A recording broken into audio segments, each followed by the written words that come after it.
Welcome to Survivor NSFW and our special coverage of Fox's Labor of Love. We're here after the finale, and we have a special guest for you tonight. We have the winner, fuck your spoiler alert, of Labor of Love. We've got Kyle here, our boy from a couple episodes ago, and we are stoked to be here with you, Kyle. How are you doing? I'm doing great, guys. Thanks for having me back. I had such a good time last time. I thought we got to end this the right way. After the finale, let's get together and talk about it. This is going to be fun. And who knew? I mean, like you were a replacement for Gary on our previous episodes. No one is saying the name Gary tonight. And fast forward, we didn't know who, and it was just like, oh, I guess we're just covering. And it's just like, well, let's reach out to Kyle. And you won us over when we had you, peek behind the curtain right before we went live. I said, I was just like, we didn't see what we were about to see from you prior to that podcast. And at the end of the podcast, it's no secret, me and Matt and now Zach are friends with Marcus. I also know Matt Stryker, so I had a vested interest going into this thing. So, I'm picking favorites before we begin. And, and your edit, halfway through the show wasn't the greatest. Right. And then, and the episode that you actually join us on, the first half of the episode, not very good at it there either. And then you come on and we kind of shit on you before you got in the episode because that was based on, because we covered the episode, in order as it happens. That episode, you did win us over more and more throughout that episode. So, we peek behind the curtain, we did feel a little bad. It was like, hey, we kind of shit. But, if you hadn't have jumped on with us, your edit did get better throughout that episode. And as the shit like that episode was the turning point for your story in the series. I feel like, man, it's hard to describe. Like, the edit is pretty much how I felt. Like, obviously there's portions that they didn't show that I thought if they would have showed, people would have understood Kristy and I's connection early on and like what kept us going through to the end. But honestly, for the first, 3 or 4 weeks in the house, I felt like I was just like in the shadows behind everyone else, So I don't feel like the edits did me wrong in a sense of like, I had a more significant, the house story with the guys, absolutely. I think I had more significant role in that, but like in terms of like getting quality time with Kristy, like there was a few little things, but pretty much I was like in this holding pattern that whole time, Yeah, but I think the storytelling for the guys was really well done on this show. And I'm sure that there's, plenty of sour grapes and plenty of people that you play the game with that would wholeheartedly disagree. And there would probably be viewers that disagree. However, watching the show, knowing how reality television works, from being on this side of the camera, as you were, and seeing how this all culminated, I thought they did a brilliant job of telling your story, because I think too much too soon with you is a spoiler. And right. Doesn't tell, because as you hear throughout the finale, you guys did get a late start. So if they're telling this early story with you, where's the fucking late start? It's not there. No, absolutely. And I think it was true to how it played out. I really had a late start, and I was trying to find my voice and myself and like how to stand out with this group of guys, so I don't have any hard feelings in terms of like, oh, they downplayed this or that. I felt like it was pretty true to how I felt the experience was for me. Now, were you sweating Stewart at all? So you see the edit where he's this CEO guy. They're painting a picture that, wow, like if she's looking for the financially comfortable situation, we could go to LA and they have the potential house they could buy. Yep. And then they show your, apartment. Pad. The bachelor pad, right? Yep. So I like that place though, guys. I hear you, but were you ever to be in it right now? What's that? You don't appear to be in that right now. No. We'll get into all of that. We'll circle back to that. I have moved out and upgraded. I love my place now. Yeah. I actually turned the camera around because I was like, I got to show this, Yeah. So were you ever sweating that? Like, were you like, oh God, like, yeah, I would say, absolutely. Like for a couple things. One, like Stuart in life is incredibly successful, and our paths have crossed through a ton of mutual friends through athletics. Like Stuart trained at the Olympic Training Center.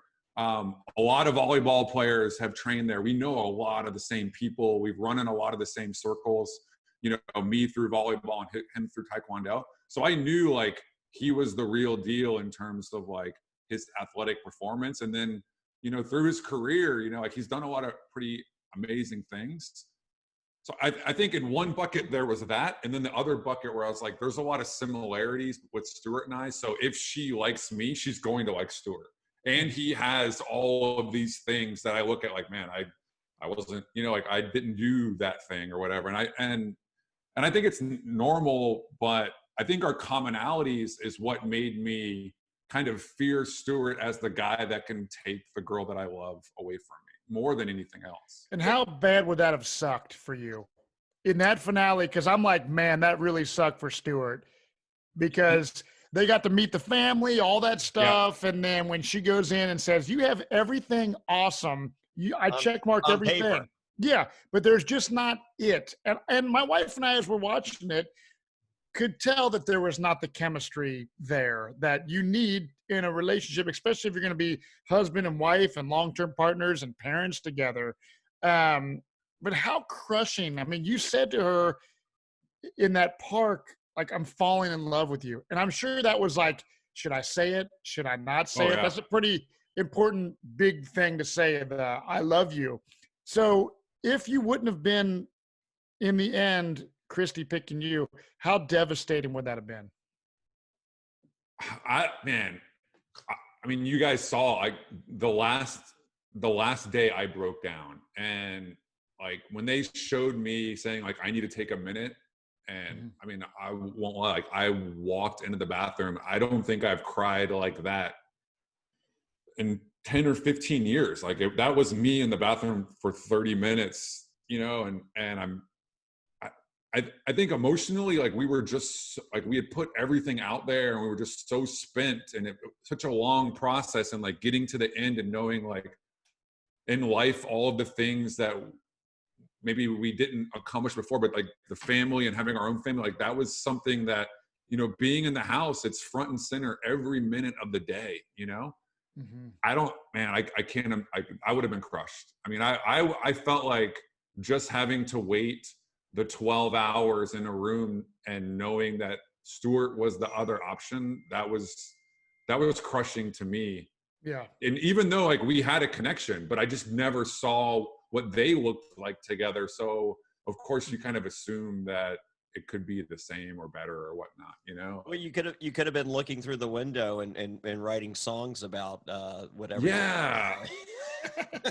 Well, we did get a really nice Kyle looking through the window moment, sort of at the beginning of the episode, and thinking through how real things were. I would love to know, did you feel like you had it locked in? I know you said you didn't get to see Stuart's relationship, but how confident were you when they had you set up on the trolley again, back where you had that date, and Kristy's coming to meet you? Did that feel locked in for you? I would say so. That was a whole day where we just kind of waited, and then she went and talked to Stuart first. And I think she needed some time to kind of regain her composure. So there was. Did you know she had talked to Stuart first? No, absolutely not. Okay. So that day, I believe, so when they showed like Stuart and I talking in the suite, and like, so we did that for a couple of days, and basically they put us together. We talked for a few minutes, I believe. And then basically they separated us. So, they came to me and they said, all right, Kyle, it's showtime for you. Let's go. I had to get in the van with production. We're driving. And then I realized where we were. And then, so I knew like they're bringing us back to the bench. Like I remember the fountain. I was like, I can't imagine her sending me home on the fountain. Like this has to be good. And What's crazy that is like was like her jam, right?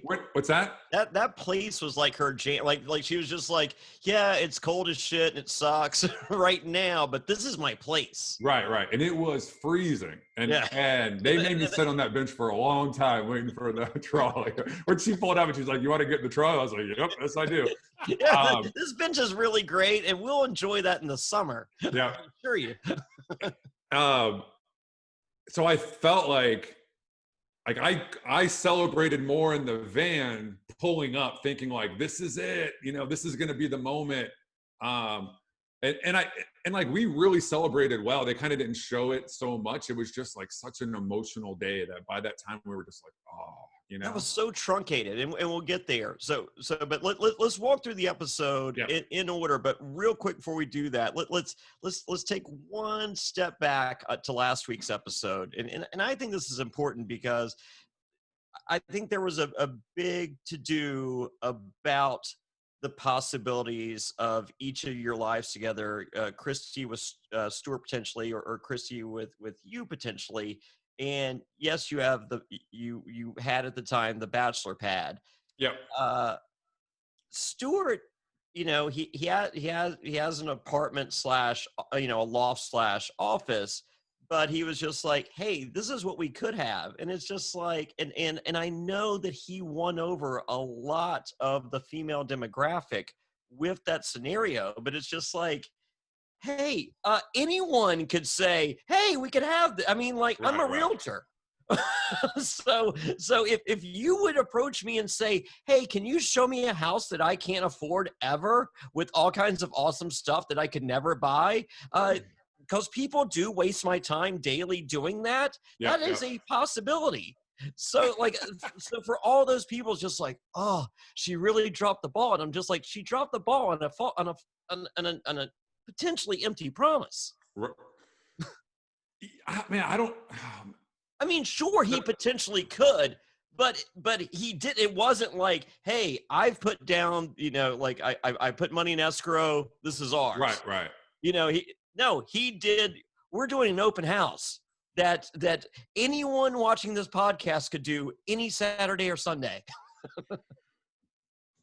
Man, I didn't think about this that much. Well, and I think, Johnny, what okay. I think it shows, though, unfortunately, is how society thinks that big house, badass cars, whatever, is what life is all about.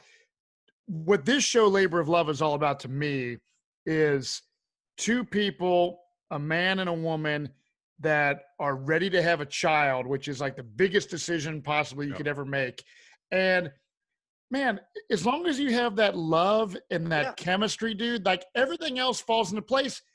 I mean, my wife did not marry me because I had this badass, I had like a 525 square foot dirtbag house with BMX jumps and ramps that was a party house, and she freaking loved it. And it didn't. You're the fun one.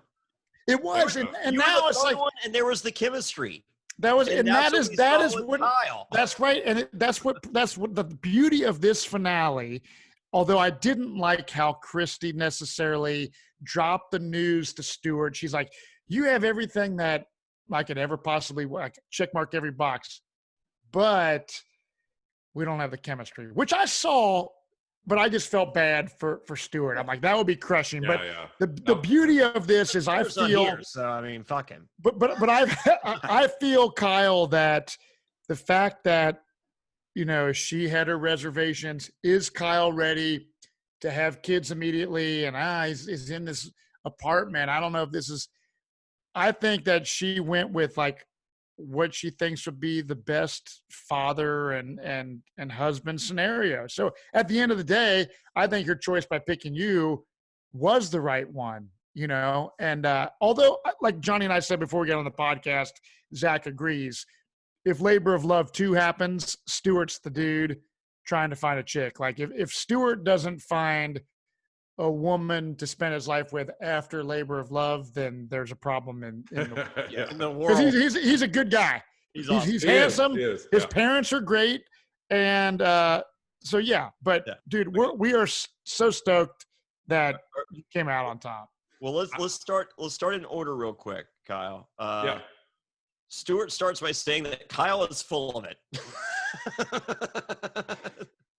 And you replied that you would have preferred anyone else other than Stuart. So I felt that really set the table for what That we were was about to okay. So I'll say that like that was some editing magic right there. Okay. Because like this whole time we were like we were in the same room together in the house. Like this wasn't new to us. Yeah, it was the last two, so the stakes were higher, and like clearly feelings had developed or grown since we were in the house, but we had already figured out like how to be friendly and funny, like fun together while like really wanting the other person to go home. Yeah. And those conversations that we had like before and after our dates where they would just kind of throw us in the room and let us talk were hilarious. Like they we seemed just jabbed each other the whole time. But like it wasn't I wasn't like we weren't like mad at each other.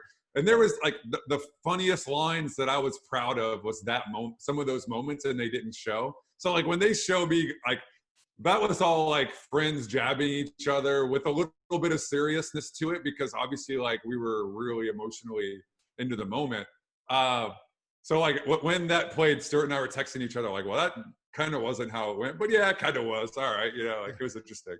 But I felt as a viewer, it didn't come across as though you guys hated each other. I felt like, good, you know, okay. they were jabs and they were legit, but you know, and I think they were, you know, purposely, you know, cropped and positioned the way they were. But I think if you know, catch the second before and catch the second, like you, it's just like these guys, like they're happy that they're the final two. Yeah, yeah.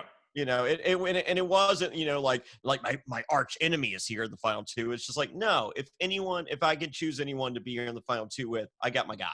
I think it was like kind of two parts. One was like, I mean, like we were both like truly in love with Christy, and we wanted the best thing for her. And like just being 41 and on TV as a female, as a lead is unheard of. And like leading with, hey, you know, like there's a fertility timeline that we're working with here. Like we really respected that portion of it. And so like, I think it being Stuart, I felt like no matter how this ends, it's going to be good. Like, and then also to us, I think it validated what we were trying to do, you know, like because we respected each other, and not to say that we were better than the other guys, but in our eyes, we were better than the other guys. Like, well, if Booge is in the like, final two, there's a problem.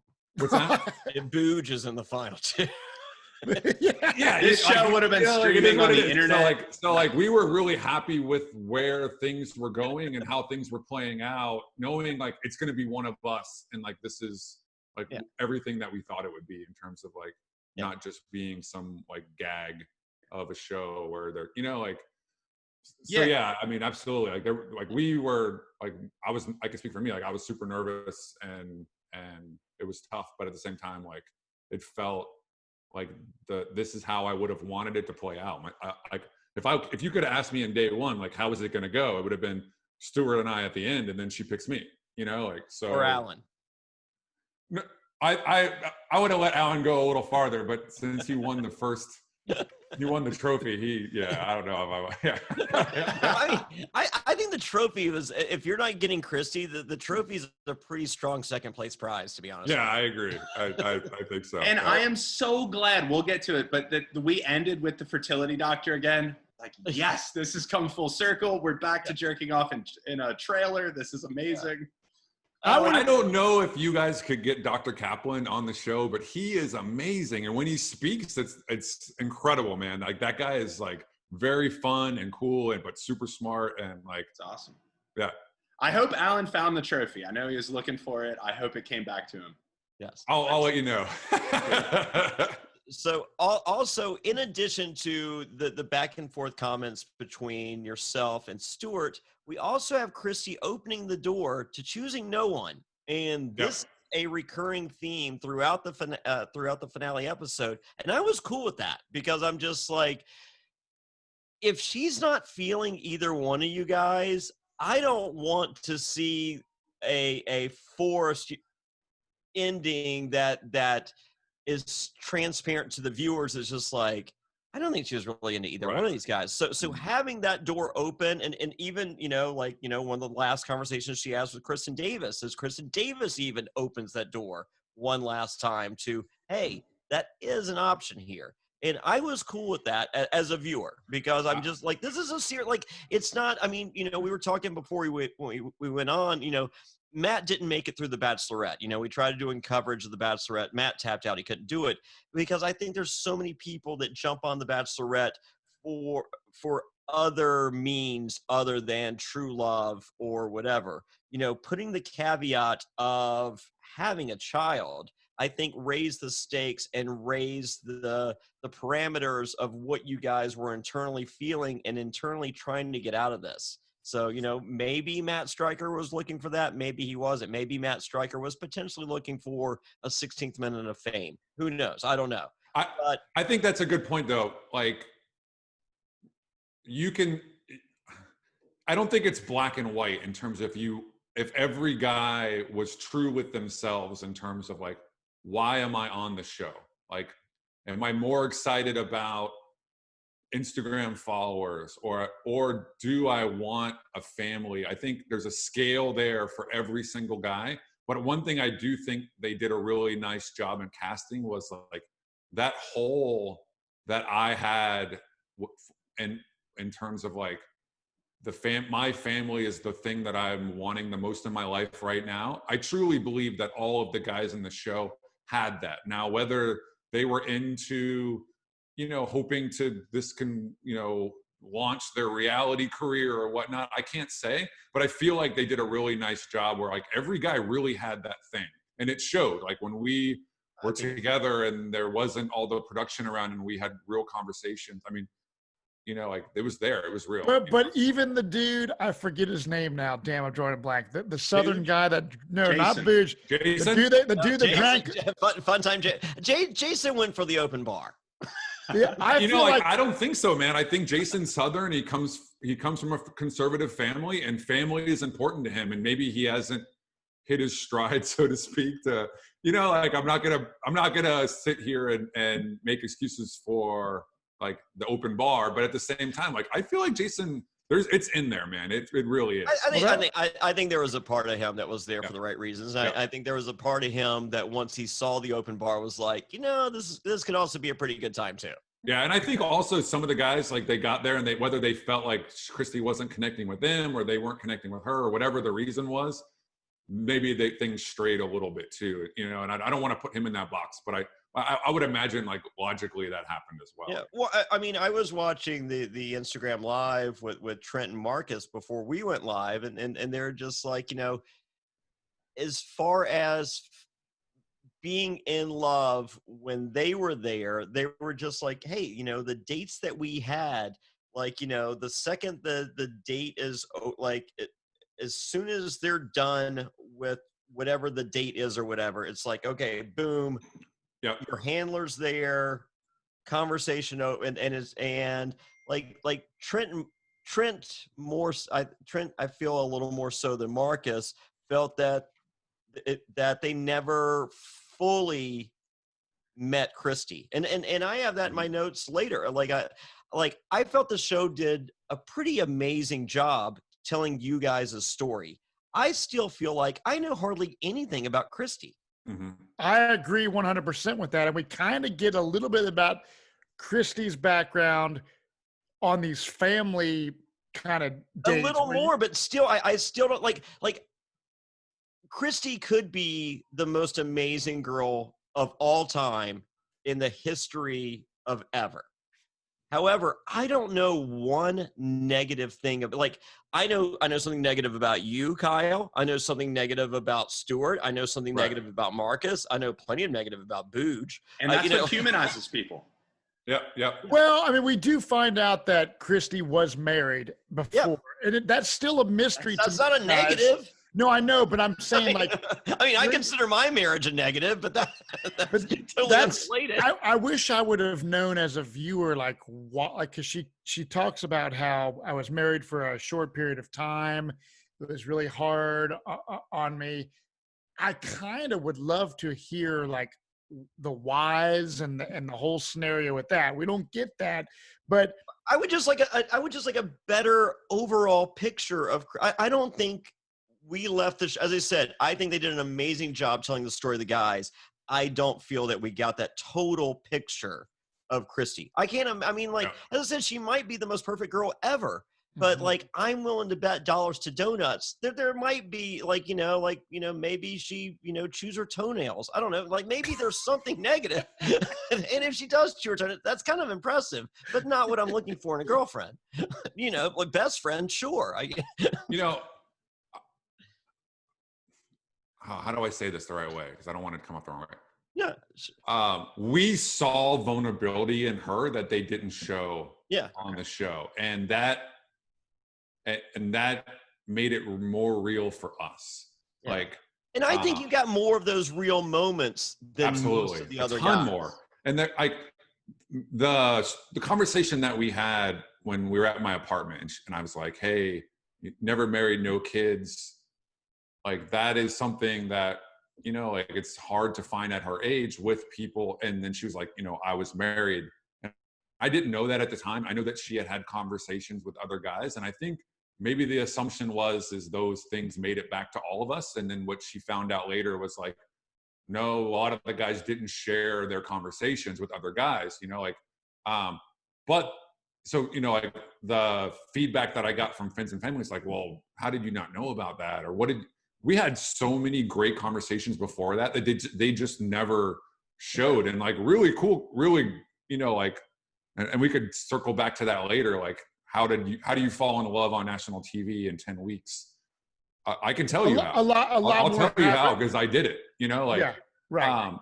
But like, so I wish, and then she shared vulnerable moments that they never showed. So like, I don't hold that against Kristy. Like she put herself out there. I don't either. And I don't really hold it against the show either, because the show isn't. I mean, the show is. And there's not a lot of time. 8 episodes. It's like 40 minutes. And 15 dudes. Right. So right. The show isn't about like the show is about finding the guy for her. Mm-hmm. But I just feel that the show is now complete, and I still. As a viewer, I have questions about her. I mean, as I said, there's a reason they chose her. I mean, so right. Like she's obviously she doesn't suck, because they wouldn't have chose her to have 15 suitors. So I understand, but I just feel that it was more of a given to the viewer. It's just like, hey, she's great, and just know she's great. So I guess I'll give you a sample of what I think you're talking about, in terms of like what it could have been. And I think the show is great. Like, but I mean, like, if you ask me, Kyle, why did they pick you?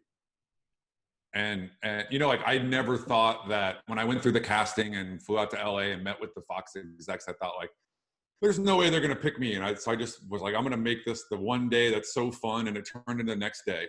But like, what was the thing in my life that made me from The Bachelor to wanting to start a family? Like, they show my Bachelor pad, right? I was a single guy in a 1-bedroom, So Kristy and I had this conversation. I was diagnosed with a neuro disease, and I went through about 8 months where I didn't think I was going to walk again. And I realized, like, I don't want to die alone. And that was real 2 years ago. I'm a veteran. I went through the VA. It was a year of hell where I thought my parents were going to have to take care of me and I couldn't walk. And I realized, like, I don't have a family. And I always thought, like, I have time. I'm 38, but I look 30, and there was all these things I put in my head. And then I realized, like, oh shit, I'm damn near 40. And, I probably won't have that chance. Thank God, like, things turned out well. And I had some treatments and things. I ended up not having a neuro disease. I just had a bunch of pinched nerves and a lot of damage from being an athlete. But I felt like that was my second chance. Kristy and I had like some really powerful conversations.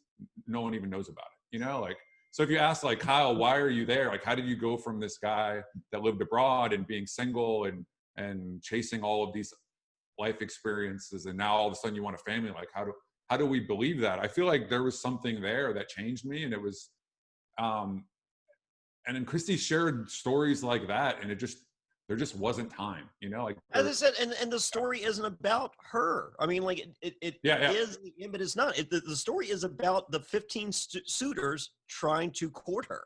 That is the story of Labor of Love. That's what it became. Yeah. And I mean, it's not even what it's what it was meant to be. I mean, so as I said, I don't fault anyone. I just felt myself, when like we're on the finale episode, and I'm just like, God, I'm just like, I don't know hardly anything about her other than she's pretty. Yeah. And she appears to be really nice. And as I said, they didn't choose her because she's a horrible person. If she was a horrible person, they're not surrounding a show around her. So well, maybe that's a great question for Kyle. Of why do you think Kristy was chosen as the girl for Labor of Love? She clearly stood out a lot to you as someone that you cared for. What was it about her that stood out? No, I think it was. I think one thing that connected us was kind of having that similar, like, wake up one day and go, hey, I'm not what made me feel whole yesterday isn't what makes me feel whole today. And the experience she had with her previous marriage, like the niece attacks and being there, and like those were some really powerful things that she talked about. And so I think it's a mix of like her being a successful woman, having really high standards and expectations because she checked her own boxes, and then kind of having some life experiences that made her second guess the way that she had kind of lived her life. And now family was the thing that she wanted. But unlike me, like, she's got a different biological clock. So then, finding someone that can walk into a room of 15 guys and captivate all of them, but still really want a family. I can imagine that's hard to find, Yeah.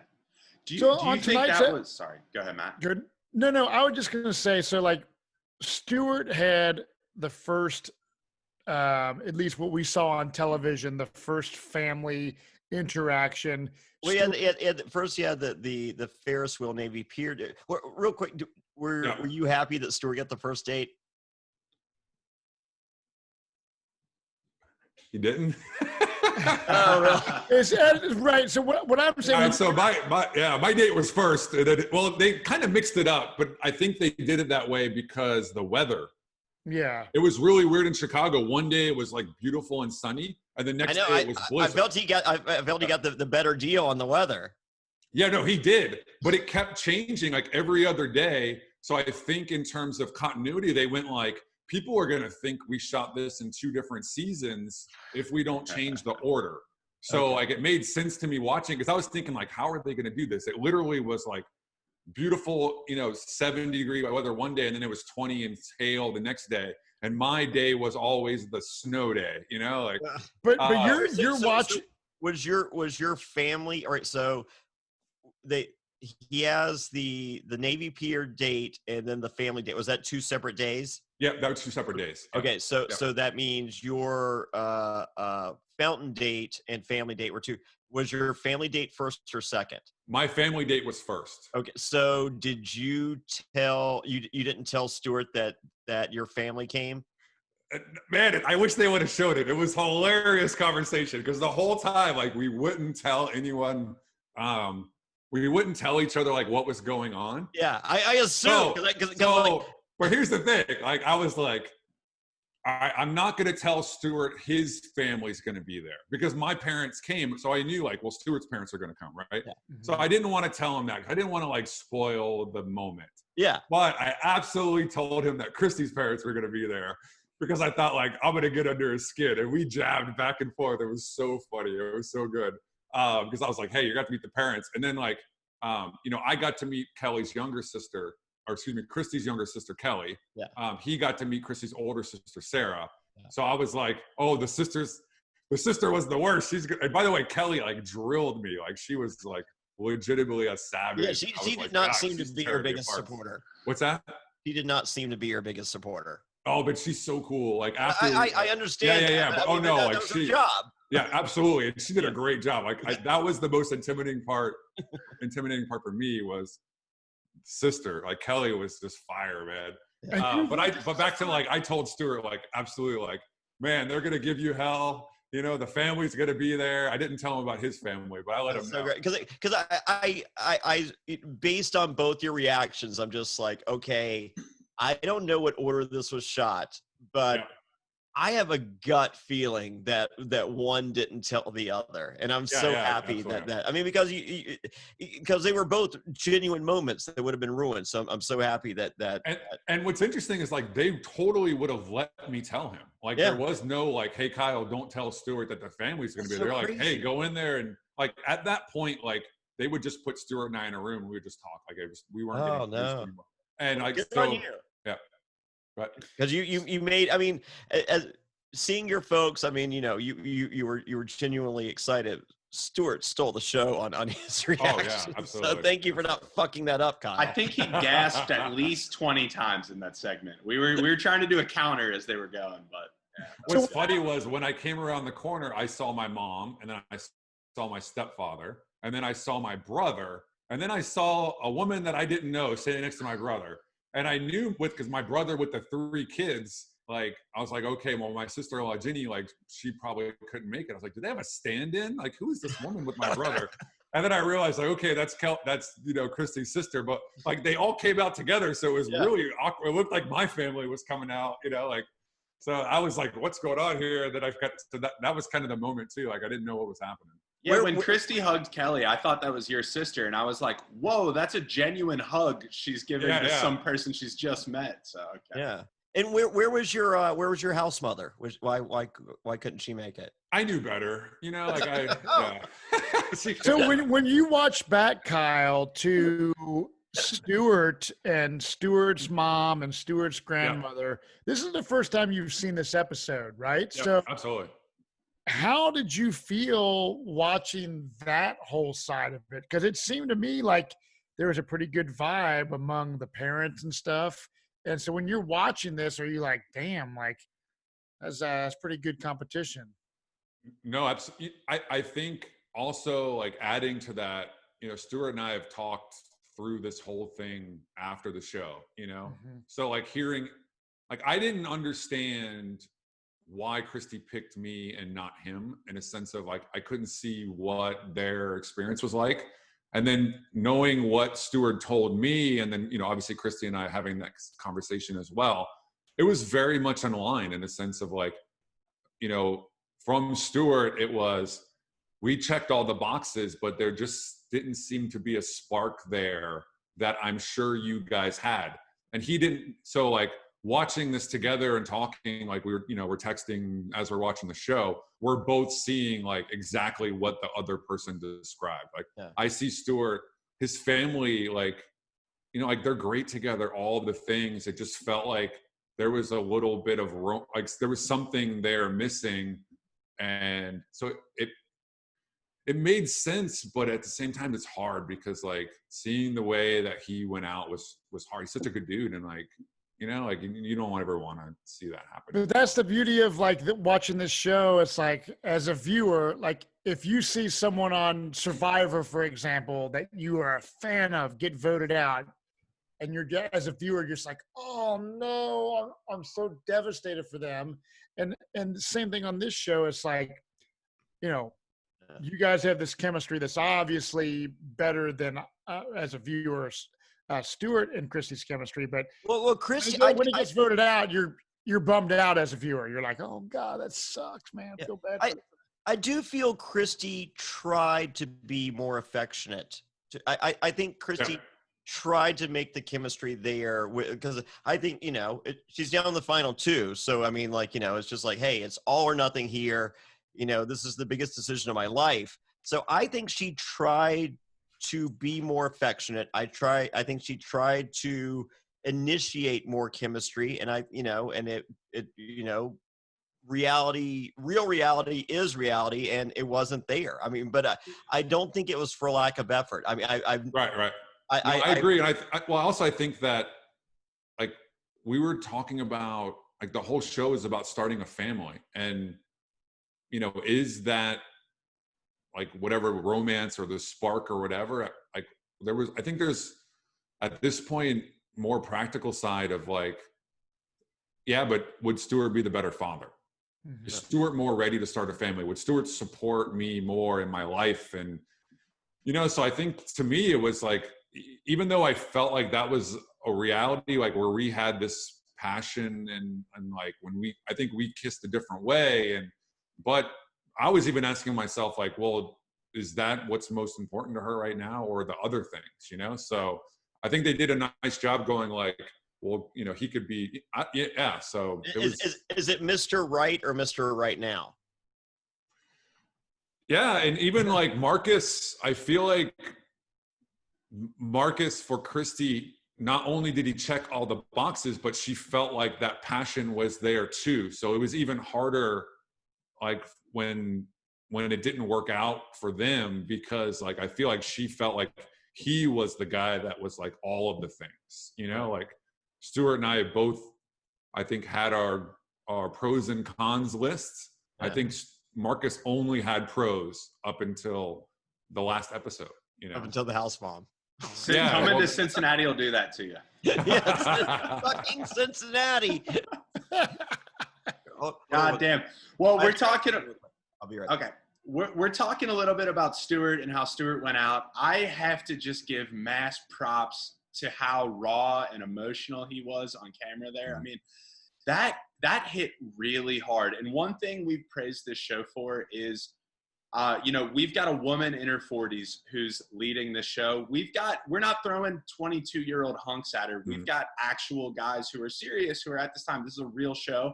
And we get to see a grown man being really emotional and being really upset. And that connected so strong. What was your reaction, Kyle, to watching how Stuart kind of broke down there on camera? Oh, man. Yeah, it was hard. I mean, I care for the guy a lot. And I know, because I know where I was on that day. And like, even though I thought I was going to be picked, I still broke down because it was just overwhelming. Like, all of the emotions were overwhelming. And to know that, like, I felt like him and I had a friendship, and I felt horrible that he went home and he didn't have anyone there to like, that had been through this to talk to about, or, you know what I mean? Like, you go home and they just give you a plane ticket, like it was hard. Like, I remember like being at the hotel, like Kristy and I stayed for about a week after, and just being worried, like, man, that had to be the most gut-wrenching experience of his life, So, and tonight not to be dramatic, but tonight he had to re-watch the shit on TV. Yeah. Like when we played Survivor, Johnny and I, it's like you play it and then it might not air for, 9 months, 10 months. Well, theirs has been a year. Yeah. So to have to re-watch the scenarios play out, even if you've moved on, have got to bring up some emotions that you haven't felt in a long time. I think Fox did a great job at showing, like, first of all, I think Stuart went out with complete class. I think he's a class act. I think he's an amazing man. And even though his heart was broken, I think he wants Christy truly to be with the person that she's destined to be with. And at the end of the day, between the two of you, you were the man. So I'll tell you, like, Stuart is a classy guy that like continues to amaze me through our friendship. Like, we talked on that final week, like, all right, it was weird. Like, we're both really competitive and by nature, and we both went into this like, I'm not here to make friends. Like, I don't care about any of these other guys. Mm-hmm. And we said that continuously over and over and over again. And then it became like, well, all right, I'm not here to make friends, but the Stuart guy is all right. And then it became like, oh, we both like went through this thing and, or whatever it was. And then it was like, all right, we're friends. We're going to be friends through this. Like, one of us is going to get picked. How do we navigate this? And our deal was like, hey, the person who, gets picked will be the first one to reach out to the other person, because we didn't want to like intrude, and we didn't know how Kristy was going to feel about our friendship, and there was a lot there. And I remember like the next day thinking, like it was just this bittersweet thing. I was on cloud 9, but at the same time I knew like God that like the guy was like my best friend for the 10 weeks up into this, and he's gone, and now I'm with Kristy, and I'm head over heels in love, and we're trying to like be a normal couple when we got time. And the like, way I want to talk to my best friend and tell him. And then I can't like go to Kristy and be like, "Hey, Stuart's awesome. That guy you just sent home." Yeah. It's so weird, like, and I didn't know how to navigate that. And she was really good about it, and she allowed us to like go through as friends, like our, like figuring it out, but like he was always like there. Hey, Kyle, whenever you want to talk, like, and like having someone else that went through the experience was really awesome. I could call him and be like, hey, this thing is hard, because dating off of a reality TV show, there's so many things that I wasn't prepared for. I can't imagine. I'm watching you guys. But like circling back, like I'm not trying to like sit here and like bromance this up, but like he is incredibly a class act, and talking about like if there's a season 2 and they don't pick Stuart, like I'm gonna riot, like, I mean, he should be the lead. It should be Stuart going through, and we all agree on that. Like we want to see Love 2 with Stuart, period. Hands down. Even if like it's via Zoom. Like somehow he got sent home, but he was still helping me. Yeah. Like that's him. Yeah. You know what I mean? So it is. Yeah, I mean, I watched the show in a house of 7 single women, and they all said, "Can you get Stuart my number?" Will he take that? He didn't win, so hit him up. So yeah, he came off looking great. Yeah, I have half my family that's Team Stuart, which is ridiculous. I feel your pain. Watching my first season of Survivor, I don't know anyone other than my grandmother rooting for me. So I was. so going through Stuart's date real quick, he shows up, he brings presents, he's got flowers. What else did he have? Flowers. What do you have for the dad? There's a scroll. Okay, fair enough. Christy's parents, sister and brother-in-law are there. Stuart's mom and grandma show up. He cries. Stuart's mom and grandma seem more excited than Kristy's parents. Just throwing that out there. Kristy sees how Stuart would be a great dad, but I feel it was more lip service than, as I said, that the passion for you, Kyle, wasn't there. So the date finishes, back to the hotel door. We've seen this before. Yep. Still not a passionate kiss.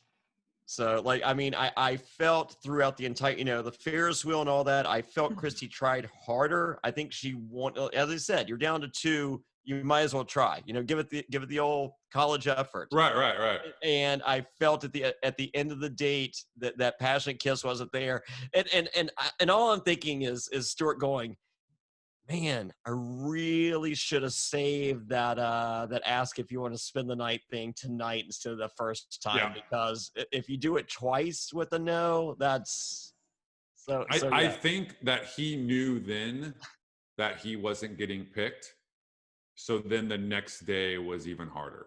Okay. Yeah. Okay. Like because it was just waiting. You're just waiting. I mean, can you imagine like 10 weeks of? I mean, you guys know like 10 weeks of being on camera 24 hours a day, and then they put you in a room and say like sit here for 8 hours. Yeah, then you're like, you're gonna wait. Yeah. I think he knew, and it was tough, man. I bet that was tough. So next comes my favorite part of the episode. Kyle, you realize it's cold in Chicago, and it's also the Windy City. I would like to give points to observant Kyle for noticing both these things. I thought it was downhill from there. It's cold, and this is the Windy City. That wasn't my best moment. But what they didn't know is like the day before was just beautiful, and then like so it wasn't that it was cold. Like I lived in South Korea for 6 years. Like it's a Minnesota type, cold. but like it was in Texas, it gets like this in a sense, but not, like one day is beautiful and the next day it's sideways hail. So yeah, no, Chicago is insane. I mean, like, like for anyone, I mean, we have podcasts, or we have people watching the podcast and listening worldwide. In case you're wondering, the Windy City and it's cold as fuck. It is cold as fuck, and it is literally the Windy City. Like, I've spent days in Chicago, like, for appearances or whatever, and I'm just like, I don't think I've ever been more miserable in my entire. I mean, like, this is weather. I mean, what they didn't show is like we went out to start the date. So like I was in my room and the PA comes to get me and they look and they go like, this isn't gonna work. It's so like basically we made a mad dash to Nordstrom's. And I'm 6'8", so it's not like I buy stuff off the rack. So it was like, what do you got? And then they had this big coat and then one of the camera guys is like, I got a scarf. Like that was a whole mix. Are you a medium too? Yeah. And so like it was just chaos before that, and then they throw me out there, and I'm like, it's cold. So I should have had something better to say. But. I look like the best of. Yeah, I don't know. I looked like I borrowed something from everybody on. Yeah, it was nuts. That's so awesome. That makes me so happy hearing that. So you go to Buckingham Fountain, which is apparently a very important place to Christy. And we get the preview earlier. You're ready to tell Christy that you're in love, and then the moment comes and you say it, and no reply, but you're making out pretty strong. So how do you translate that? Yeah, so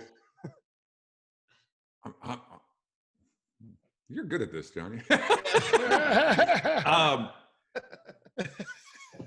I want to say that like, well, okay, so going back, like I felt like when I started feeling like, and I, like, I'm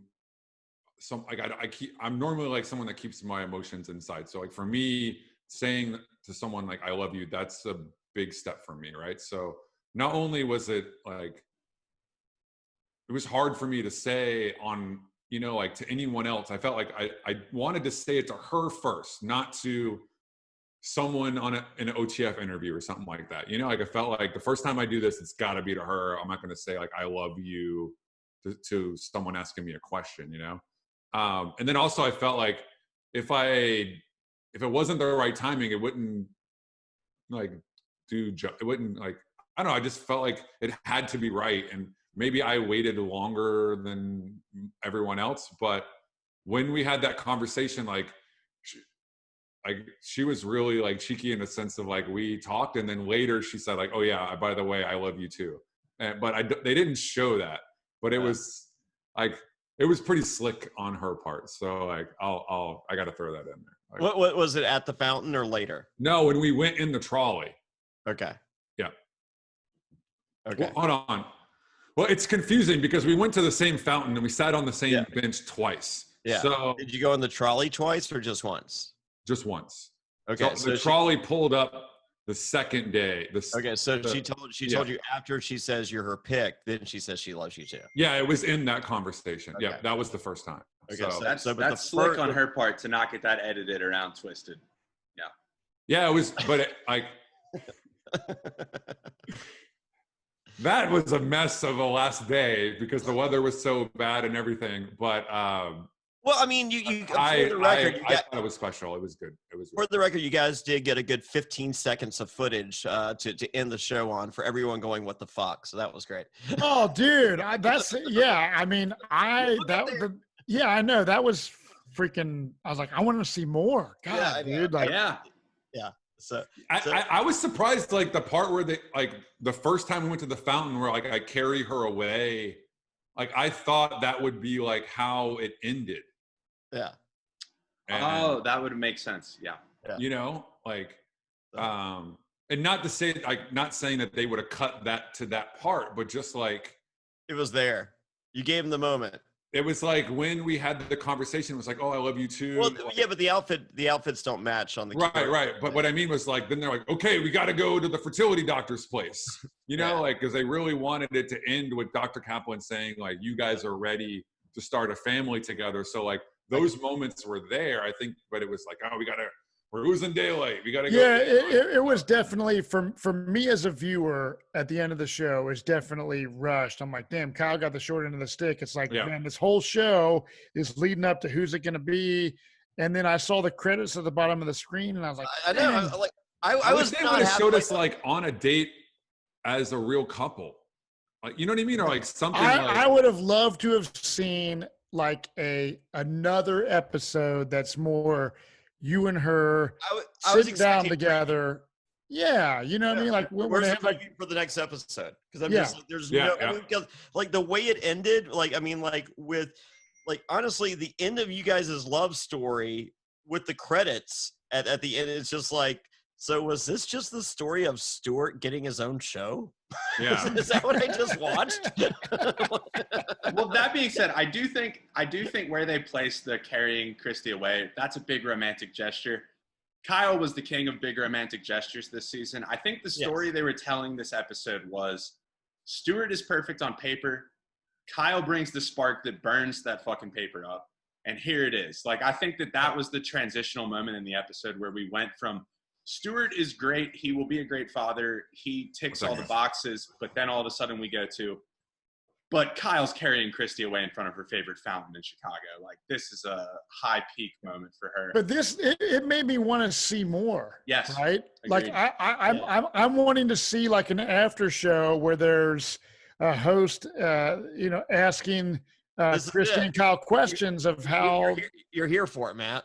Dude, Matt, you just wanted to hear Booge answer some questions at a reunion. I did. So I want to ask you, Kyle. So when you went and you had the date where you met Kristy's parents, and he pulls you aside, it's like this is the first time in a long time I think that you said that you've met a girl's parents. Oh yeah. Well, how real gnarly was that when he's like, kind of like, look, dude, like this is my daughter. Yeah. Like, how are you gonna like support this family? Like, how nerve-wracking was that? Because I mean, got a paper out, kid. I mean, peek behind the curtain. I was so clueless when I got married. I didn't even ask my wife's dad if I could even. I never said, "Can I ask your daughter to marry me?" I just skipped the whole thing. I just said, "Hey, baby, you want this beard?" Years. She's like, "Yes." But how crazy was that in that circumstance? And that conversation that we had wasn't short. Like that, like he had real questions. Like he came with a list, and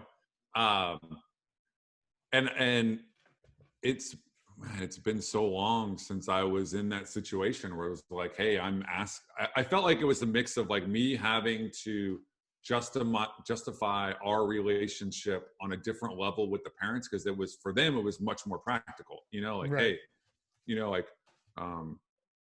do you have your shit together, so to speak, and he sat down, he's like, hey, I have these questions, and like, if I don't like your answer, I'm gonna let her know. It was very like matter of fact. That's game over. What's that? That's game over. Yeah. And the dad puts the kibosh on it and says the other guy's good. Like. And then if my dad's giving advice, I'm probably like, but but if my mom is giving advice, I'm probably listening. And and his, but like also what he shared was really, I mean, I understood where he was coming from. Like he has, so Kelly and Sarah, like she has 2 other sisters. They're already farther along with families, like they've helped. Like they're a very close family. The parents have done a lot for all of them. Right. He was basically saying like, hey, like you have to know what you're getting into. Like we're family first. And she was in a bad marriage. Yeah. And that, like he's worked so hard his whole life to support his family, and he was basically saying like, at my age now, with retirement coming and you guys starting a family, I can't help you the way I could if you guys were 20 years old. Like you have to have your stuff together. And for what it's worth, like I respected that, and I wasn't gonna, like oversell myself. I was like, hey, like I live within my means. I don't think that the things that he thought were important, which was like providing a house where you can have Sunday dinners, like that was real for him. And I think because they were close to retirement, they were worried like, hey, we don't want to have to support you, Well, so. they heard about the bachelor pad and Apparently, all the bikes, yeah. and all the bikes in the other room. Fairplay, can you imagine her dad meeting you if you're one of the final two and you're like, he's like, what are you going to do? You're just like, well, I do this like pretty dope podcast with this like bearded guy. And I like to party. I have a fucking mullet. Are Yes, you it's all familiar good. with Blue Chew and Manscaped? Yeah. My shit's all trimmed up and I Yeah. get really, really hard. Yeah. I love it. Well, Kyle, you were sort of edited as like a guy who's like a bachelor and doesn't have his stuff together. Yet, like, I don't think that's the full story. Can you talk a little bit about what you do for work? Because I know Stuart was like the big time CEO. Yeah, so yeah. You work for a startup. This was the first we heard of it, I think, this episode. Can you talk about And that? I'm not there anymore. Okay. So- You're unemployed. Oh, well, you get the $600 bonus COVID unemployment. I got those. I get it. He's got a No, I'm two-bedroom. employed and I'm doing just fine. But no, like before I was on the show, about 2 years before the show, I got into a health and wellness startup. It's called Restore Hyper Wellness. It's based out of Austin. Wonderful company. I think we had 4 locations at that time, and we just took off, man. It was incredible growth, but it was also, we didn't sleep. It was every single day, every weekend, like it was our lives. And that was what pushed me to go on the show, was like, I never had something to go home to and turn it off. So like the CEO is Jim, incredible guy. He was like a father figure to me. Was like, hey, you need a family to go home and you can shut this off, because you go home and all you do is think about work. So like I was always high strung, So with that said, like being gone for 10 weeks for filming, and like, it was just really hard to come back. And I was kind of a little bit of a mess. And I ended up moving on from that startup. I work in franchising, so I do franchise development. I'm working for a pretty big concept right now, 1,800 locations based out of Austin. So, like my life is changed from more of like a startup culture to like a more conservative, established concept. But it was, that year of the show, like not only was it being on the show, and then my time with Kristy and coming back and like being away from work for so long and changing careers, like I did a 180 there, so like the idea that they painted, which I think it was good for the story as a sense of like, oh, I'm this bachelor, and I might not have my things together. I don't think that's true at all. I think it's quite the opposite, like, but don't get me wrong. I'm not to the level of success of like Tolly or Stewart or some of these guys that just had incredible levels of success. I've done other things, To me, dude, like, and I've spoken about this before to people. To me, success is not necessarily financial success. It's the experiences and things that you do in your life. Because I know a lot of people that make a lot of money that are miserable as fuck. Jonny and I, we lose money every time we do a podcast, but we're the happiest motherfuckers on the world. But money isn't everything, man. It's all about the journey.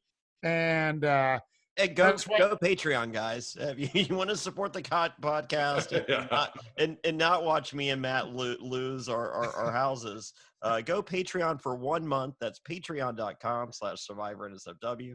Thank you. Yeah. But honestly, dude, like seeing this show, like typically Johnny's like, Matt, do you want to do podcasting about this or that? And usually I'm like apprehensive, like, nah, I don't want to do this. But I really enjoyed watching Labor of Love, and I really enjoyed watching your journey to where it ended up in the finale. It was Thank you. It was the best pick, and you seem like a really fucking cool dude. Like, we can't wait to hang out with you for one. Yeah. So Kyle, prior to going to talk with Kristy's dad, you had the open family conversation in the living room in which you talked about jerking off. I I've been on a lot of awkward family meetings. I mean, I can assure you 9 times out of 10, any parent that I've met of someone that I've dated or even, later married, they did not like me. But in spite of that, We've never talked about jerking off. I never talked about jerking off. And you would think that would have been a go-to for me. However, that is how Jonny Fairplay got on Survivor. And for that story, go Patreon again. Yeah. That's true. I did jerk off and shake Jeff Probst's hand. He did not like that. Mark Burnett loved it, but not that I shook his hand, that I shook Jeff's, of course. But that's the whole story. Go Patreon, you get all that. So, but yeah, how was talking about jerking off in front of your family and hers? Yeah, if you would have asked me, I would have thought, like, who was I more uncomfortable talking? And by the way, you get to thank my little brother for that whole conversation, because he's the one that like figured out something happened on the first date, and he didn't know what it was, but he's like, I'm going to make this part of the conversation. So it was incredibly awkward. Like, I don't even know how to say it. Like, I remember like looking at my parents and then looking at her parents and then watching my parents look at her parents and then her dad look at me and then look at Kristy, and I was just like, I had to do it,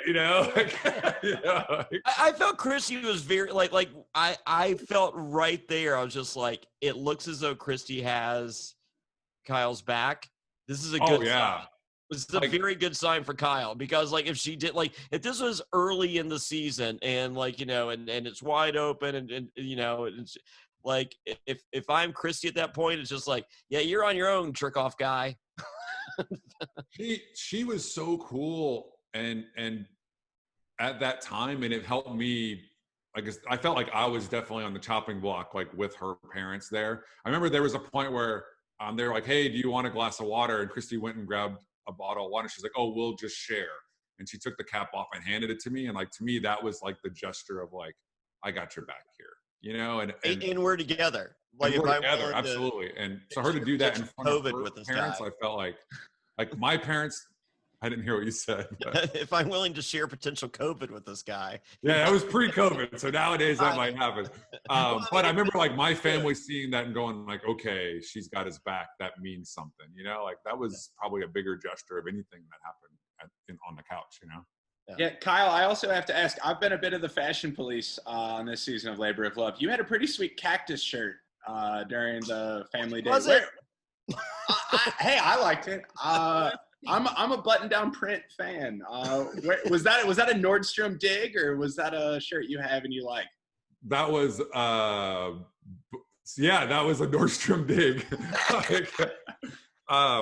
We had to have so many outfits. And so I bought that. So I actually, because it had cactus on it, right? Yeah. And I thought that we were going to get to go to a restaurant in Austin. So I actually picked that shirt up while Stuart was on his date. We got to go shopping one day, and I picked that shirt up thinking like, I'll wear this in Austin. It's got cactuses on it. I'm going to be cool. And then we didn't get that dinner date. So I was like, I'm going to represent Texas and Chicago. Oh, it wasn't my best look. You guessed wrong twice, Kyle. Yeah. I got the shirt. I could go put it on though. It's here. I love it. I would like to think that you haven't worn it out, so that's good. Yeah, it's there. It's ready, man. Yeah. So we do have right here Kristy mentioning the option of no one as her option for the second time this episode with her sister, and this is followed with the sister's conversation. I think the sister's conversation with you, Kyle, in which she asked with I think your no, it might have been with her. Who is it that asked about the perfect weekend or Sunday when you explained? Yeah, her sister asked me like what. Yeah, the sister. So she drilled me for 10, 15 minutes, and then she was like, okay, I like you, so let's lighten up and have a fun one. Yeah. And then she was like, what do you see like your perfect Sunday when you have a family, something like that. Okay, so perfect Sunday, you say kids, park, dogs, family day. This one hurt, Kyle. Ain't you ever heard of NFL football on Fox? Yeah, I'm not a football fan. Yes, me neither, bro. I would way rather spend time with the fam 100% like you. I don't watch sports, period. To me, dude, if it's a gorgeous Sunday in September when the weather's perfect, yeah, would I rather be I will be checking my scores and watching NFL Sunday Ticket on DirecTV and focusing my attention to Jimmy Johnson on the Fox pregame show, halftime show, and postgame show. Thank you, NFL football on Fox. And I'll be focusing on how my fantasy team is dominating Johnny. Yeah. Sorry, what was that, Kyle? You're wrong, Zach. I got the belt, baby. Oh, now I was saying, you want me to send you my cactus shirt because it sounds like you need it for that Sunday. I will be Sans woman. So there is that. But I feel anyone wearing that shirt would probably be Sans woman. Yeah, exactly. Hey, it wasn't intimidating. It worked out. So good. Hey, good. Hey, you know what? Bold choices. That's what gets the girl. Bold, bad choices.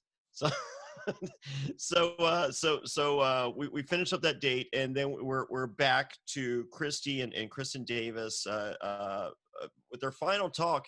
Kristen Davis bringing up the option of choosing no one. I'm like, okay, this is 3 times in the episode. The option is there. Mm-hmm. I've never seen a show that presents that option. So that was really wild. I don't either. Mm-hmm. Yeah. So and they made us very aware of that. It was a constant reminder. Oh, do you think she'll even pick anybody? And you guys know how that is. They'll ask the questions, but they're really telling you something. Yeah. I felt like that was, man, it was like this weight on my shoulders. Is like, not only am I, it's like I'm not trying to be a better match than Stewart. I got to check all of Kristy's expectations, and that might be the hardest thing. So yeah, it was definitely an added pressure because we knew it for sure. Yeah. All right, so this is followed by Kristy talking about your age, Kyle, and this you prefaced it earlier in which you say you're 38 or 38 at the time, and you look 30, and that, I think that's the big thing. You look 30, but you're fucking 38. There's not a huge difference between I've never dated a girl within single digits of me. So the fact that you're within 3 is no, I think good. that oh man, Kristy, I think that her dating pool or the guys that she had dated or had been used to dating, I was not like them, and one of that is they were older than her. So you just had her Tinder profile set to 40 to 45, and that was I mean, I don't know, but I felt like that was more of a comparison to what she was comfortable dating, not necessarily my age comparison to her. So I'm only a couple of years younger than her, but I was probably a couple of years younger more than guys that maybe her previous relationships. So, as I said, I date girls much younger than me, and when they inform their parents are like, oh my God, and I'm just like, just tell them I'm extremely immature for my age. Which shockingly, Kyle, does that work? No, even worse. But all true. 1,000%. I mean, this isn't podcast fodder. This is 1,000% true. They hate that I'm older, and the fact that I'm extremely immature for my age. That does not help in any way. Oh, I love it. I'm here for kernels of wisdom, Kyle. That's what I'm here for. Small kernels. I'm just going to look at the camera and smile on that one. All right. So Stewart is everything Kristy asked for, but there's no chemistry. Kristen wants an invitation to the baby shower. I don't want to make this weird. I would like to have an invitation to the baby conception. Is that a thing? Is there a party for that? I just had it. I don't think you do. I don't think you do. Okay, it's in my notes. I just figured. So Stewart's first. It's the hardest breakup of Kristy's life. I believe it. As I said, I think we're all in agreement. We all love Stewart. He's a good guy. Wasn't the choice. what shouldn't have been the choice. As I said, the chemistry not there. Stuart cries, and he was great. We all love him. Back to Buckingham Fountain. There's obviously a reason we're in the snow. It is snowing for real. It is snowing for real. I thought that made for a great. I mean, sure, it's cold as fuck. Sure, it fucking sucks. However, it's beautiful, and I think it made for that extra special moment. I do too, 100%. Where are you at? Like, were you just like, you know, I don't know how long you were sitting on that bench before, but like, I mean, you see like the snow in my hair. Yeah, at that time, like, it didn't matter where we were. You know, like, honestly, I remember thinking like, this is a really beautiful moment. And I like, there were so many times where I thought, you know, like, I'm going to get to go back and watch this. Yep. Or, you know, so like, I was really into it. And how has that been for you watching this as a whole? Are you overall happy about this experience and watching it back on television? Yeah. I mean, I think it sucks watching someone that you love date other dudes, but subtracting that in the big picture. Yeah, you know, like I feel like, and I don't, you know, like I wish I could say I had a definite answer. I'm still trying to figure that out. You know, like you're still processing. Yeah, there's a lot going on when we watch the episodes. The episode 7, I couldn't watch it again. And I did, you know, like, it's been exciting and fun. And like, my friends and family are so into this. And like, I probably got 150 text messages yesterday from everyone that I've met and been friends with in the last 20 years of my life. And that's like, I'm reconnecting with people, and it's really cool. But at the same time, like, I've been a private person, and I never thought I would have let myself out there like I did, you know. But at the same time, I'm proud of what we did, you know. So it's just so much to unpack there. Like, I have no regrets at all. And you know, like, I wish that there was things that they would have showed, and I wish that there was some things that they didn't. You know, I think some of the guys got pretty lucky on the things that they didn't. What's that? I think you got pretty lucky on the things that they didn't side of things. No, I absolutely. and there's so much to that question. It's like, the experience that Stuart and I had and Christy had is much different than the experience that some of the other guys had too. You know, like, and we can dig into that. I think there's some conversation there, you know, but so it's all of those things, you know, like watching myself fall in love with someone on TV has been like, it's crazy because I'm not even like, I don't even talk. Yeah. I don't know, man. It's just, I'm still figuring it out. It's just a trip. I mean, it's super cool. I mean, you know, I think we grasped, you know, watching your maturation process on the show that, you know, you know, accept embracing emotion like this is a big thing. And for you to be able to visualize this, you know, over the course of 8 weeks in such a very unique set of circumstances, you know, is huge. And as I said, like, I think you won over the hearts of, I would say, the vast. I mean, like, as I said, I think Stuart very much has his supporters. Oh yeah, absolutely. But at the same time, I can't imagine anyone watching this hating you. I think they see the love story that is being told between the two of you. I mean, like, if you're paying attention, like, you know, sure, you have your favorites, but if you're really paying attention, the love story's there. And you know, in spite of a very abrupt ending to the love story, it's there, and it's beautiful. And so I you know, I could imagine, you know, and maybe I'm completely wrong, but it's just like, as wild and as hard as this is to process, how fucking cool is this? Like you're right. I mean, it's there, you know, for, like, you know, potentially and hopefully and fingers crossed, you know, you guys are you know, watching, you know, whatever media platform there is to revisit this in 40 years going, how cool is this? Booge sucked. Oh yeah, Man, you guys need to get Budge on for just 10 minutes. Let's just bring him in. I would love to. I don't think he'll do it. I would too. I'll ask.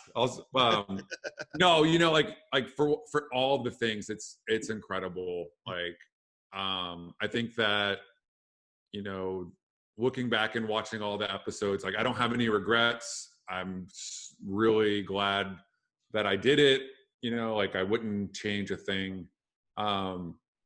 It's like, what the coolest thing is, like, I'm 39. Like I thought this stuff I was done with, you know, like I thought like all those cool, crazy experiences, like who's on TV at 39 and single going like, I want to find love, you know, like that. I never saw that before. I mean, I think the first Bachelor was that, you know, like, I don't know. It's crazy how life, like stuff like this happens, you know? Yeah. So like, I can look back at, I'm 46, and Really? the three, amazingly, right? The three greatest moments of my entire life are the birth of my daughter Piper, the birth of my daughter Madeline, and winning the first challenge on Survivor Pro Islands. Like when Drake pulls ahead at the end of that first immunity challenge. Those are the three greatest moments. Number 4, winning celebrity bull riding. Pretty strong. Number 4, okay? Those are this has got to be up there for you. Yeah. And you've done some, I mean, like, you know, like the Air Force isn't easy stuff, you know, like the stuff you did in Korea isn't easy. Like I'd imagine, like, you know, of your list of life accomplishments, just some pretty insane, amazing, over the top things. That moment at you know, I guess on the trolley or on that bench going onto the trolley, and that total top 3 moments of all time. Yeah, absolutely, hands down, top 3 of all How time. cool is that? And you have, and you own that. Yeah. What's that?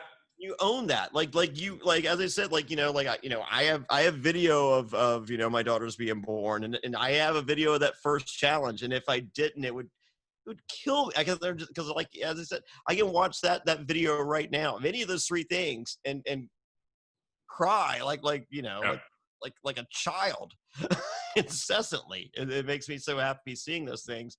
And I saw that, I felt I saw that, I was just like, this dude's in this for real. And that was a moment, even though it was so fast forward. So talk us through, we get this, we go back to the doctor. Yep. Strange, odd. I get it. The show comes full circle. ... Where are we at?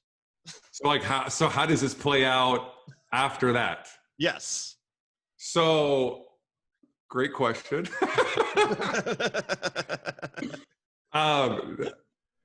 So by the time like, you know, like that was the official ending of the show when we fit, you know, we wrapped at Dr. Kaplan's office. So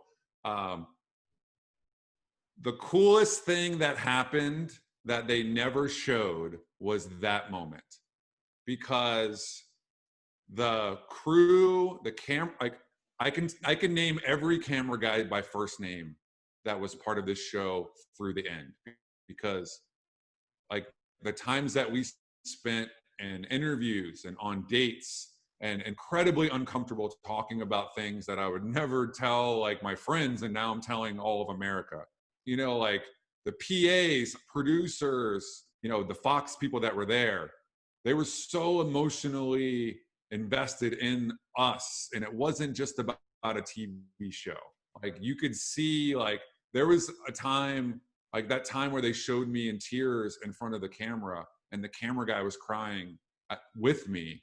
Like that's real. That's not, that guy's not an actor, you know? So when we wrapped, like that emotion of like Christy and I are together and they can't separate us anymore. And then all of the crew took off their shirts, and the team Christy Kyle shirts that my friends had in Austin, they were all wearing them. And it was like this big party, and we had drinks, and we all cheers each other, and like there was people giving speeches, and like and it was a lot of it was directed at Kristy and I. Like, we really appreciated watching your journey. Thank you for allowing us to be a part of it. Whereas like we felt like, thank you for this, That was such an awesome moment. I wish they would have showed a little bit of that, like a little bit of behind the scenes of us, like walking through with champagne, and everybody had the Team Kristy Kyle shirts on, and that was such an awesome moment, man. That was there one like boom mic guy with like a Stuart Kristy shirt? There was a few guys that didn't take their jackets off.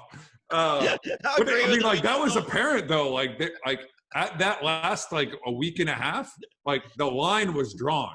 Like there was guys that were Team Stuart, and they interviewed Stuart, and there was Team Kyle, and they interviewed Kyle, and you couldn't fake it, because by that time it was like so emotional that like I knew who was up with me. Did you get a Team Stuart guy interview you? I mean, not really, no, because like, but they're just like, I don't even want to. Yeah, they knew, like, I knew, like Dan was my man, like that was the camera guy. If he was behind the camera, I never worried about. Yeah. And Dan, if you're watching, you're awesome, man. Like, like I felt like it was my brother, and I could just say all the things. But like, if someone came in that was new, I was like, you need to get that person out of here. I did that on Survivor. On Survivor, we had. My first tribe had like me, Rupert, and Sandra, and then the other tribe had Savage and the other like lesser. Yep. All right, lesser players, and so we had the A production team, and so they were really good at their job. And then once we had the merge, it was every other day, and then so the B team came in, and I'm just like, these guys suck. I was just like, and I basically like we had a falling out, and the next they're just like, they're not going to interview you anymore. We've got this. There was a point in Chicago where like they brought in some other people, and I walk into like the finale interview, and I see these faces that I've never seen before, and I lost it. I was like, you need to get these people out of here because I don't know any of these people. Yeah. And it's weird how like your brain thinks like, I'm talking to a camera, like everybody's going to see this. I don't know those people, but it didn't matter. Like my people weren't that person right beside the camera. Yeah, exactly. My people weren't in the room, and absolutely. Wow. Yeah. Okay. So we have the big rap party. The majority or everyone but one person's wearing a Stuart Kristy shirt. What happens? Is there? And then they're like, "Hey guys, here's your room keys." So we had to stay for an extra week just to do some like makeup. It was like all B-roll stuff. So the crew is partying hard. We're at the W. Is Stuart still there for the B-roll? What's that? Is Stuart still there for the B-roll? No. Yes. Sorry. I want to say.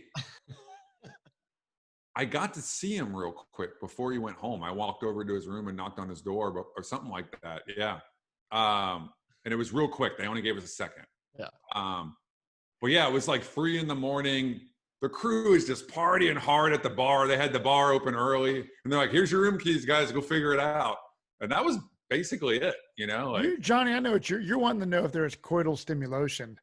That's pretty much. I know where he wants us to go, and I'm not getting myself. Hey, Stuart called you out. Stuart said, I didn't see you get home last night, man. What was that? Yeah. Oh, yeah. I forgot about that. Oh, because Art. So, man, yeah. So, no, because like I'm starting to like I didn't realize all of the things that didn't make it that happened. Like, the date that they showed us at the restaurant, yes, that was incredible, man. Like we're at a restaurant. But that was the Nordstrom outfit, right? Because that you looked ill-fitting. Oh no, that was a sick outfit. What are you talking about? That was wow, that was really some of my best work. I got that's like 20 texts that like, where did you get that jacket? Yeah, it was a Nordstrom outfit. You got okay, there we go. I was like, this is his end game. I'm like, come on, Kyle. It was all thrown together, man. I think I did all right. Oh, you did. You don't know what it's like being 6'8" and walking into a department store and being like, well, all right, I got to find there's 3 things here that'll fit me. Yeah, there's 3 things in the entire store, and Right. 2 of which they're using to like prop up like a mannequin. And one had cactus on it, and I was like, I got to take it. Yeah. No, I just assumed you knew you had it in the bag at that point. You're just like, well, no need to try anymore. No, that date was incredible, man. Like, so we're at this restaurant. It's like the spinning tower right on the water. They had the whole restaurant closed for us. Like, all of the people in the background are just extras there for And our they're date. still interrupting you, bringing drinks in the middle of your big talk. Oh, I know. And then they bring out steak, and we're like, what am I gonna do? You know, like I've just waited 6 hours for this talk. You know, like, but no. After that, so like we had the dinner. Like that was like they let us have a full dinner, dessert. We actually got to eat, which was like really the first time we got to eat together, like where they kind of stopped filming and let us like have a real date together. And then after that, they're like, hey, we have like another round of dessert in this other room. We go in the back room, and there's an artist that performs a live concert just for the 2 of us. And like we danced, and it was Griffin House, who is like Christy's a big fan of him. He's it's like he's like folk country mix. I'm a huge fan of him now. But like I didn't know who he was, but you know, Christy's a big fan. He's up there singing for us, and we get to talk to him. We dance. Like it was such a cool thing. Didn't even show it. Yep, not even a second of it. But like that whole night was long. So in the hotel at the W, Stuart and I's rooms were right across from each other. So he knew I didn't get home till like 4 a.m. So that was the thing. But it was really like the whole date just took forever, you know. But What time did he get home from his date? Like it wasn't that late. Yeah. 10:30 p.m. 9:45. It was like 7. No, I don't know. Oh, wow. Well, it's responsible. But I think it was because of the weather too, because like he like it was. Well, his day was perfect, so of it course was. he had to get home to journalize it, I guess. So, where are you living right now? Where are we going with this? I mean, where? How did things Austin? end up? Where did we did we go with the relationship? Yeah. Oof, man. Ooh. Yeah. So you guys are gonna get me. All right. This is the first time I've been able to talk about this. So Yep, show's over. Here we go. You guys are getting it first. Yeah. Yeah. So Kristy and I aren't together anymore. You know, like it's been over a year, and we really tried to make it work. And I think, you know, it just didn't. It really didn't. You know, coming off of the show and dating was really tough, man. It was really tough. And I'm still trying to figure that out. Like, I haven't really talked about it to anyone, and I'm reluctant to do so because I don't want it to take away from what she's doing right now. Like, ultimately, she decided that she was more comfortable doing this on her own, and this thing isn't about me anymore, you know?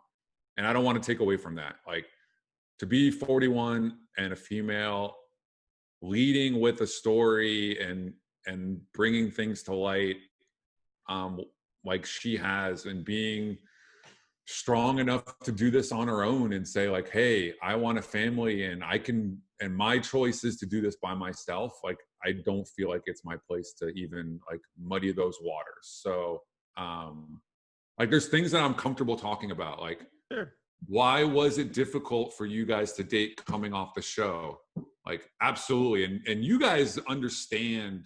Like, because you're not supposed to be seen together because it spoils the show. All of those things, Johnny. It was but anyways, like, so saying, you know, like, Kristy and I dated, we both put a ton into it. I went back, you know, I went to Chicago 3 or 4 times. She came to Austin 3, 4, 5 times. You know, while we were dating, she found a job in Austin. So she ended up moving here right after we decided to split up.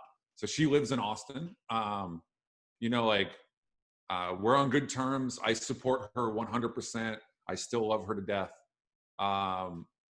You know, like, and she's doing this her way, and I respect that. So So she's living in Austin now. Yep. Yeah. Wow. Is she pregnant? I don't know what to say other than like I haven't poked or prodded into that part of her life. Like I want that to be her. Oh, nice choice of words. But man, you know, like coital stimulations. So, I mean, are you in a good place right now, though, Kyle? I mean, I know you're still processing, watching how this played out. It's a weird thing because, you know, This a lot just of times, played out. Right? Exactly. yeah, I am. You know, like if I told you it wasn't hard to watch this and all of the feelings that come back up, like all of the what could have been, that would be lying. You know, like honestly, I'm gonna be real with you guys. Like it's not easy. I really wished that it would have worked, you know, but it was really hard, man. And there's nothing that can set you up for success when you're dealing with emotions and insecurities and all of those things that you just never. I'm 39, Kristy's 41. Like we're still single. We both probably suck at relationships in a lot of ways, right? But we both wanted that, and we loved each other, and we were working it out and figuring things out as we went. But like all of the extra things that go along with like we met on a TV show it's tough, you know, like, and I really wish that we would have been able to make it work, but you know, it just didn't, and that's kind of where we are. It's what happens now. I mean, so you're currently single. Yep. Johnny, Kyle's a cool dude. I'll date him. Oh wait, that's another question. Put out the bat signal, dude. That maybe Abby Maria.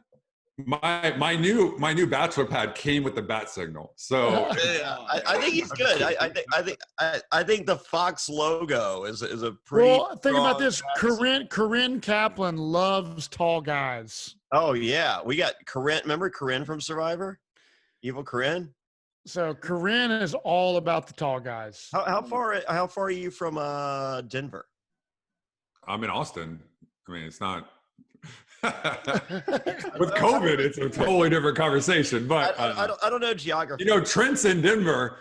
He's not that tall, but he's pretty tall. Oh, you know? she likes the tall basketball player type.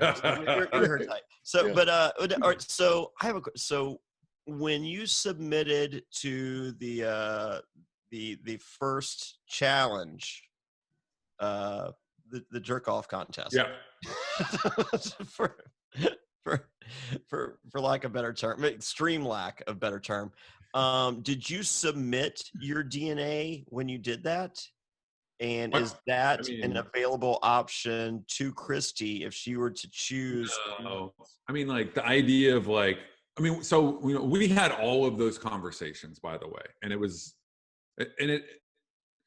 hard when you love someone, and we both loved each other, and we're trying to do the right thing. So like the conversations of, you know, parenting together, me being a donor, like we had all of those conversations. Yeah.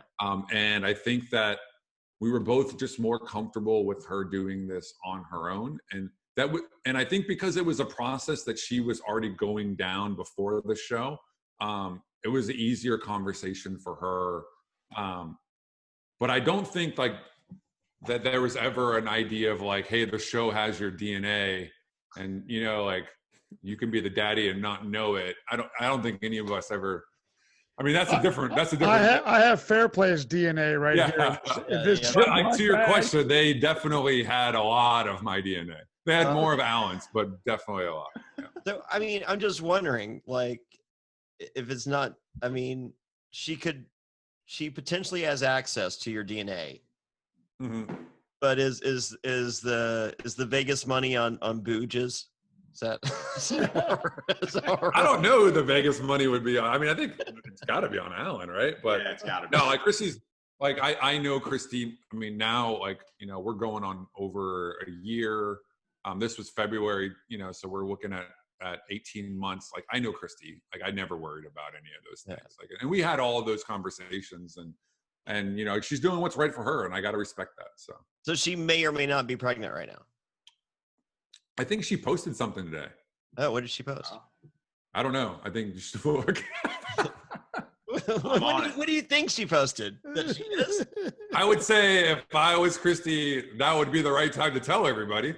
I love it.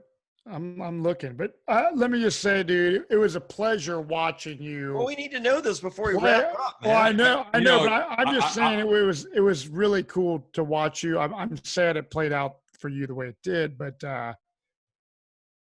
you know, it is what it is, and things happen. And I'm looking right now. Who knows?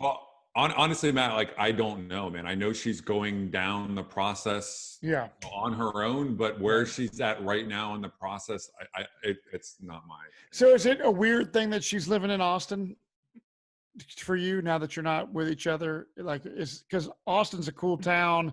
You go, I'm sure you guys have been to breweries and restaurants and bars and shit. There's probably a chance you're gonna run into each other. Yeah, exactly. Yeah. And it's happened. Like it's happened.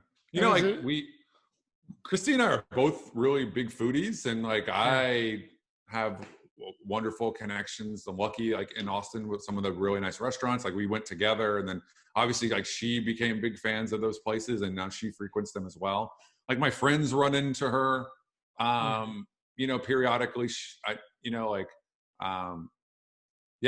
like it is a thing. You talk to her, like watching these episodes, you guys both, I mean, yes, you and Stuart were bros and you experienced this show together. Is this something that even though you're not with Kristy, that you can talk about as friends about being on this show, or is it pretty much just not talking about it anymore? Yeah, we're you know, like right now we're not talking about it. We did for a while. I think we realized like, and you know, a point that, you know, it had been so long between when we wrapped and when the show came out. And then we also didn't know, like they told us on Monday and the press release went out on Thursday. So it wasn't like we even knew this thing was coming right now. So I think at some point we decided like, it's better for both of us to go our own ways. So we're not communicating like that, like we were before, but we did for a while. And Kristy was incredibly supportive. So, but yeah, like she lives in Austin, and I could be riding my bike and see her walking down the street, and it's not easy. I mean, it was a real relationship.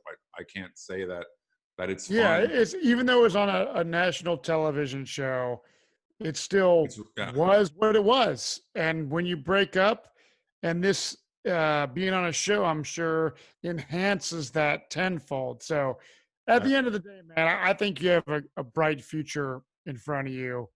Here's the update, guys. According to People Magazine, 1 hour ago. Now Katzman, who moved to Austin to be with Kyle, and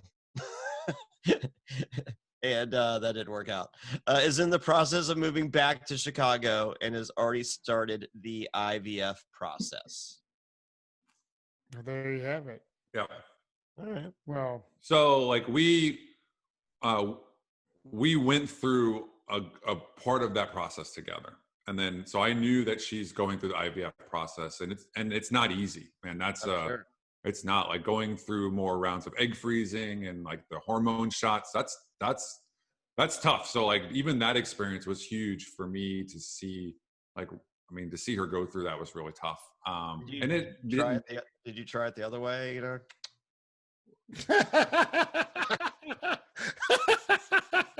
Coital stimulations. Yeah, you know, like, hey, you know, like we were trying all of the. There was no problems in that area. And you know, like, but I mean, like, it's not easy, man. And I hats off to Kristy. She's doing it. You know, she's tough. She's been through a ton. You know, like she doesn't take any shit from anyone. She's going to do this her way, and good for her. Yeah. Right. So we didn't know this going, you know, throughout the first, you know, 9/10 of this podcast that you're now single. Labor of Love 2. Do you need the spot more than Stuart now, or are we still sticking? I don't know. like I feel like Stewart earned it, man. I do too. I mean, I don't want to be a dick, but I mean, like, I felt like you won, and that's it. I mean, like, it didn't work out, but you won. I totally agree. I feel like I got what I wanted, and it didn't work out, but like the next one has got to be Stewart. I feel like that, and I would be shocked if it wasn't him. You know, Would you try to make a baby with Stewart? Oh hell yeah! Well, that was a trick question. I'm not gonna go to the chicken fight. All right, but no, like if Stewart, I think if season 2, like I feel like they're gonna do a season 2. Like I feel like I do too. I think people like this show. Yeah. I mean, I like the show. I want a podcast about season 2. Yeah, you see the feedback on the podcast. I see the feedback on your social media. You know, I see the feedback, you know, on Fox Labor of Love, on, you know, on the social media as well. So no, I mean, it's a show. As I said, I understand the appreciation of the Bachelor franchise. And the you know the sex and scandal of it, you know, but it's like I think people loved what you guys brought through Labor of Love. I mean, as I said, like I don't feel that if anyone went out there for fame, I didn't see it watching the show. And there's so, I mean, like, you know, I don't know how many bachelors or bachelorettes are on a season of that show. Like, let's just, for argument's sake, let's say 20. I mean, I would say 15 are looking for fame. Right. So, This was real, and it meant something to everybody. It was, man, and it was like, and then, you know, like seeing the guys go through the process in the house and like watching everyone, and then like, I hate to keep circling back to like production and the crew, but like seeing that they were on all of the other shows, like these guys had done The Bachelor and The Bachelorette, and like seeing their response to us, knowing that like this was different, it means something, man. It was real. That's you awesome. know, like, and like watching everyone like get emotionally involved and invested in this, like I feel like there's a ton there. And even if they do a season 2 and they have another female as the lead, I think they got to bring back Stewart. What about you? What's that? What about you? I don't know. It's a little too early for me. It's very weird messaging to have the season 1 winner come back for season 2. Honestly. Exactly. Can you imagine that room? Like the 14 guys that I walk in, they're like, oh, yeah. Yeah, but your availability for podcasts is so much greater than anyone else already cast. I promise. And he's got a better rig than any of us. So yeah, and you have a great rig. He does. That's right. I'm all set up, guys. Like, yeah. I'll tell you what, Johnny. Like, who do I got to talk to about Survivor? Like, I'm a huge Survivor fan. Like, we got you covered. We'll make some calls. So, right on, dude. All right. Well, bring Marcus back and we can battle. Oh, the Labor of Love showdown. Can you imagine Marcus and I? That would be epic. Yeah. You get to do a Rivals season. That would be really cool. That would be really cool. I would. all right, Kyle, where can everyone find you if they were to search you out on social media, since you're now single? I mean, spoiler alert. Yeah. Man, we just Hit the bat signal out the window. Yeah, so Instagram, just my name, Kyle Klinger. And then on Twitter, Kyle Klinger05. And that's where you can find me. There you go. Kyle, thank you so much. Congratulations. I mean, like, as I said, like, not the storybook ending I was hoping for. Like, I really expected this podcast to end with Christy walking around the corner and you know, and wearing a dress, you know, 5 sizes, you know, larger than the last time we saw her. But no, that is not how this podcast ended. It ends with Kyle in a much fancier bachelor pad. Equally as happy. Yeah. I can live with that. Me too. Thank you guys, man. This has been a lot of fun. I'm so happy that you guys brought me back. Thank you. Yeah. Right Kyle, on. this is incredible. Thank you, man. Yep. Always, guys. I can't wait to meet you guys. Thanks to our good friends at Fox for helping this happen as well. And also go press the subscribe button wherever you're checking this out. Hey, become a patron. You get more extra stuff for all of our shows, including our footage coming, exclusive content coming up for Big Brother, and what's the toughest race? What's that? World's Toughest Race Eco Challenge. World's Toughest Race Eco Challenge that you'll see on Amazon Prime coming up here in the next couple of weeks, and The Amazing Race, and many, many more, and maybe some more Fox shows. You never know. We love those guys there. Thank you so much, everyone. And patreon.com/SurvivorNSFW and SurvivorNSFW.com. Kyle, thank you. Thank you, guys. Thank you, man. Cheers. Have a good night. And we'll see you next time on Survivor NSFW.